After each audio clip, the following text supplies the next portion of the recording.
السلام علیکم۔ امید کرتی ہوں میرے سب ویور خیریت سے ہوں گے۔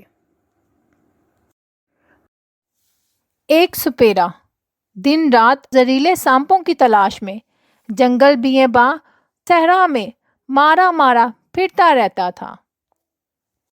ایک دفعہ سخت سردی کے موسم میں پہاڑوں میں سانپ تلاش کر رہا تھا۔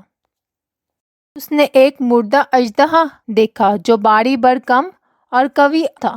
اسے خیال آیا اگر اس مردہ اژدہے کو کسی طریقے سے شہر لے جاؤں تو دیکھنے والوں کا ہجوم اکٹھا ہو جائے گا۔ لوگوں کے جمع ہونے سے میں خوب مال کماؤں گا۔ اژدہا کیا تھا؟ ستون کا ستون تھا۔ سپیرا اسے بڑی مشکل سے اپنی جان کھوجوں میں ڈال کر گھسیٹ کر شہر لے آیا۔ غرض سپیرے کے اس کارنامے سے شہر بغداد میں ادھم مچ گئی۔ تو چل میں چل جس کے کانوں میں یہ خبر پہنچی کہ سپیرا ایک نادر قسم کا اژدہا پکڑ کر لایا ہے، وہیں سب کام چھوڑ کر اسے دیکھنے چل پڑا۔ سینکڑوں ہزاروں لوگ جمع ہو گئے۔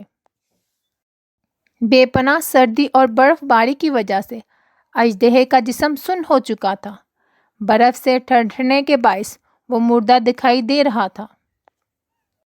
ہجوم کی گرمی اور سورج کی روشنی سے اچانک اژدہا کے جسم میں تھرتھری پیدا ہوئی اور اس نے اپنا منہ کھول دیا۔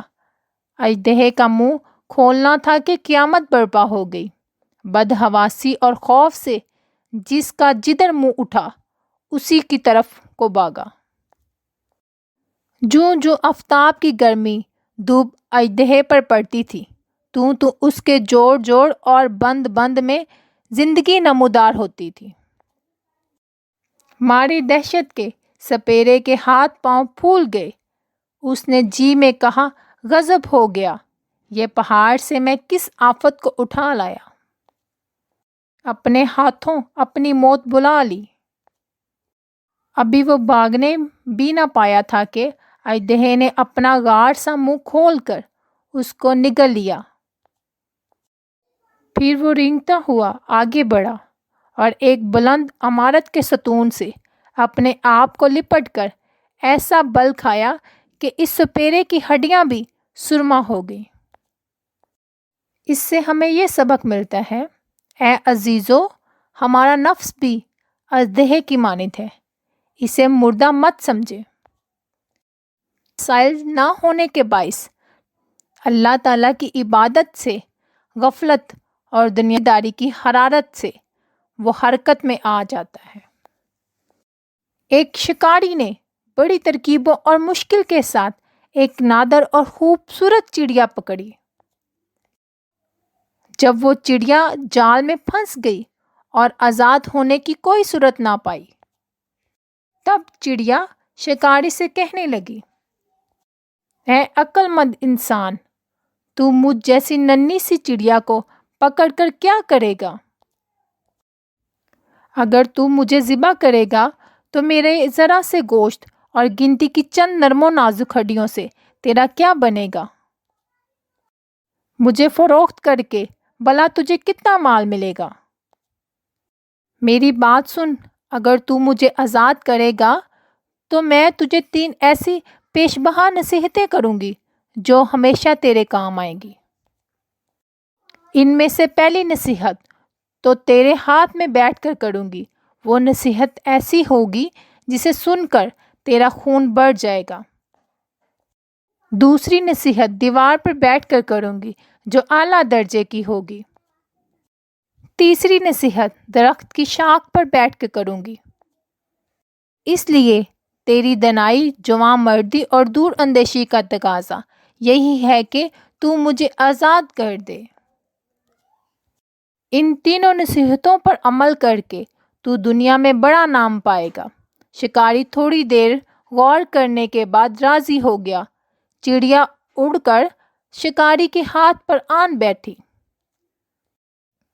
پہلی نصیحت یہ ہے کہ ناممکن بات خواہ کیسا ہی انسان کہے اس پر یقین نہ کر۔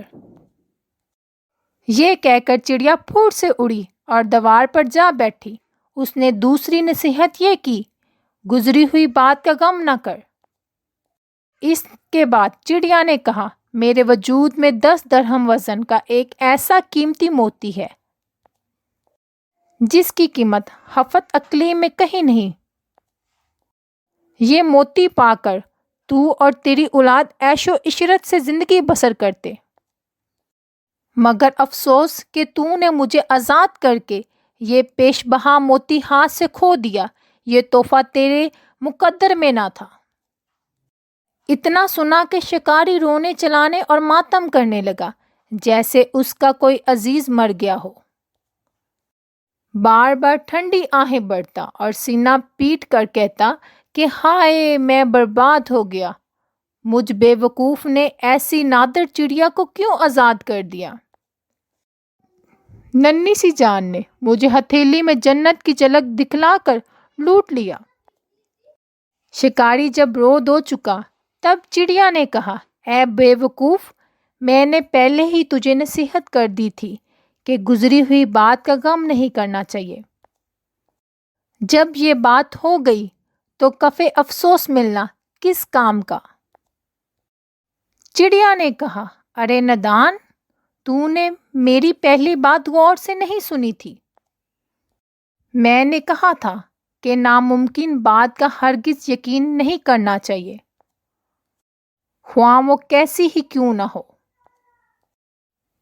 ذرا سوچ تو صحیح، مجھ ننھی سی جان کا پورا وجود 3 درہم وزن سے زیادہ نہیں ہے، بھلا 10 درہم وزن کا موتی میرے وجود میں کہاں سے آ گیا؟